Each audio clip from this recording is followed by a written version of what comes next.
Bienvenue sur Africa 24 dans cette nouvelle édition du QG Week-end. Au sommaire de l'actualité, le paysage politique du Bénin s'enrichit d'un nouveau parti politique, Union sociale libérale, c'est le nom de la formation créée par l'homme d'affaires Sébastien Adjavon, déjà dans le viseur des prochaines élections législatives. En République démocratique du Congo, la présidentielle de 2018 dans le viseur du parti Lumumbistu unifié, le PALU souhaite que la majorité présidentielle soutienne son candidat à l'élection. Une réciprocité symétrique selon son secrétaire permanent, vous l'entendrez. Et puis, hausse de la croissance au Kenya, malgré le difficile contexte de 2017.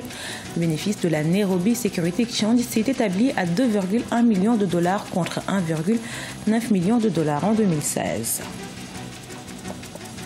Il y a 2 ans, il avait aidé à faire élire le président Patrice Talon. Aujourd'hui, il est son opposant. L'homme d'affaires Sébastien Adjavon crée son parti politique au Bénin, dénommé Union sociale libérale. Son congrès s'est achevé ce vendredi par un meeting à Djefa, au sud-ouest du pays. Reportage de notre correspondant Lefty Ono, commenté par Siamlo Victoria Sedji. Au Bénin, un géant meeting tenu ce 24 mars 2018 dans le département de l'Oulémé à Djefa a consacré la création et l'entrée sur la scène politique du parti Union sociale libérale de l'homme d'affaires Sébastien Germain Adjavon. Ce meeting intervient au lendemain de l'Assemblée générale constitutive de ce parti, une instance qui a plébiscité Sébastien Germain Adjavon au poste de président d'honneur de la nouvelle formation politique. L'heure est grave pour notre pays. Les Béninois souffrent. Nos libertés sont menacées. Mobilisons-nous dès maintenant pour refuser l'arbitraire et l'injustice.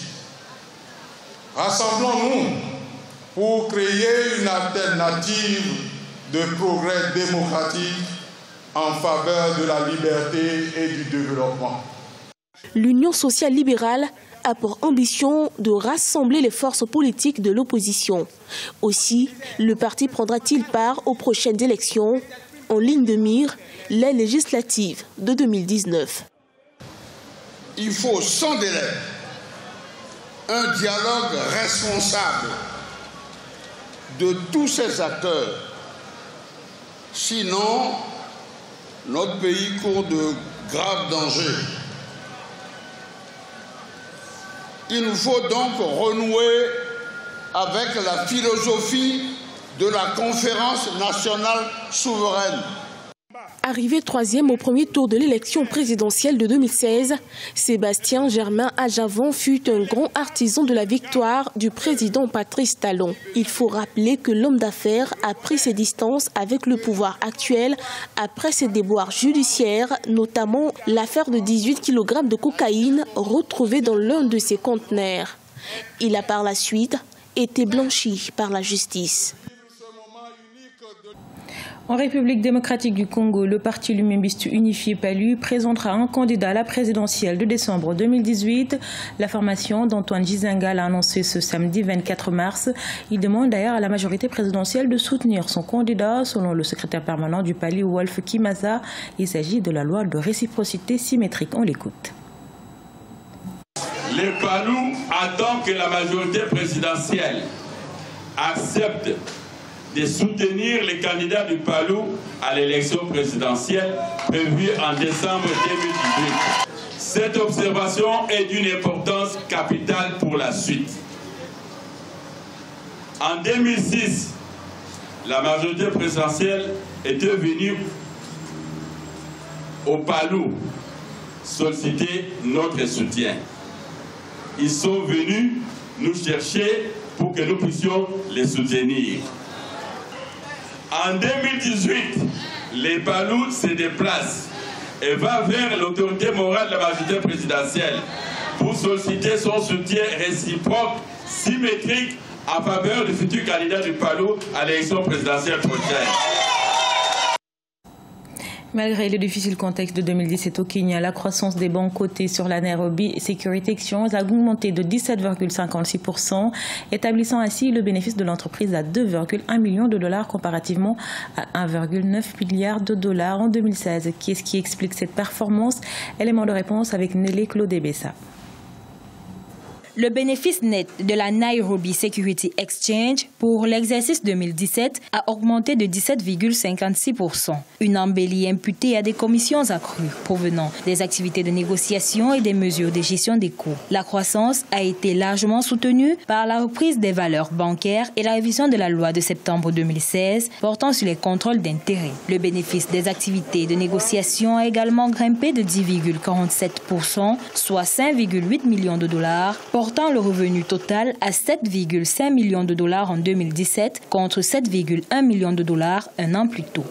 Cette performance s'explique par l'amélioration des échanges sur les marchés obligataires et actions qui ont respectivement enregistré une croissance de 1 et de 17%. Le groupe a également prudemment géré ses coûts au cours de l'année grâce à l'optimisation et à l'automatisation de ses processus. L'économie kenyane est restée résiliente grâce à sa diversité avec le secteur des services comme principal contributeur à la croissance du produit intérieur brut. Le Kenya a gagné 12 places pour occuper la 80e position dans le rapport Doing Business 2018 de la Banque mondiale. Le pilier touristique a joué un rôle galvanisateur et régulateur de l'économie kenyane. L'autre deuxième pilier, la bourse de valeur de thé et du café de Mombasa. Pour cette année, je pense que le pays pourra garder le cap en termes de proportion. La compagnie Kenya Airways a renforcé la puissance du hub de Nairobi. Ça a donc augmenté les investissements directs étrangers qui ont permis de stabiliser l'économie.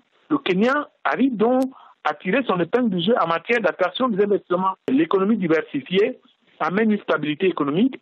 Et la stabilité économique amène une capacité à résister aux chocs électoraux et au climat délétère que tout le monde a connu avant et après les dernières élections présidentielles. Le gouvernement étudie pour l'instant les différents paramètres visant à lever le plafond économique, notamment les plans d'infrastructure pour faciliter le commerce régional. La Nairobi Security Exchange tiendra son conseil annuel le 30 mai prochain.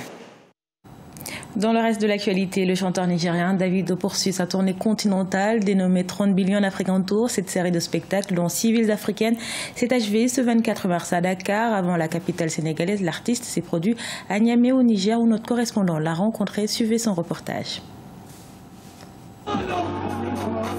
Artiste et producteur de musique, David Adeleke est plus connu sous le pseudonyme de Davido.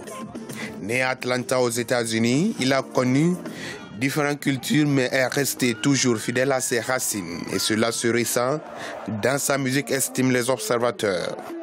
Artiste engagé, Davido a réussi dans un laps de temps à mobiliser une base de fans à travers le monde. C'est ainsi que ses chansons ont connu un énorme succès. Il est l'une des stars de la musique les plus célèbres d'Afrique depuis la sortie de son tube Dami Diro en 2011 et a même remporté le prix du meilleur artiste africain au MTV Music Award en 2017 ainsi que le prix du meilleur artiste africain au Mobo Award en 2018. Aujourd'hui, la musique fait partie de ce qui concourt au maintien de la stabilité de notre continent. Dans mon pays, nous avons beaucoup de problèmes, mais quand nous jouons la musique, on oublie ces problèmes. Donc, ma musique, c'est ce que j'utilise, c'est mon instrument pour promouvoir la paix. Ainsi, je suis heureux d'être ambassadeur de la paix.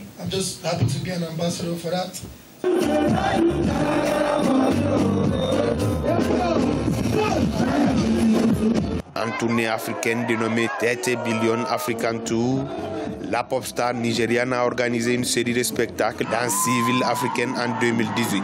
C'est un artiste que personnellement je suis depuis très longtemps, depuis ses débuts, pratiquement on va l'appeler ainsi. Depuis qu'il a commencé réellement à faire parler de lui, il n'a pas arrêté, il n'a eu de cesse d'apporter un vrai plus à cette culture africaine. Bien qu'il ait commencé la musique professionnelle à 18 ans, Davido se produit et fait de la musique depuis l'âge de 11 ans. À 19 ans, il a créé un label de musique appelé HKN Music, détenu conjointement avec Adé, son frère aîné.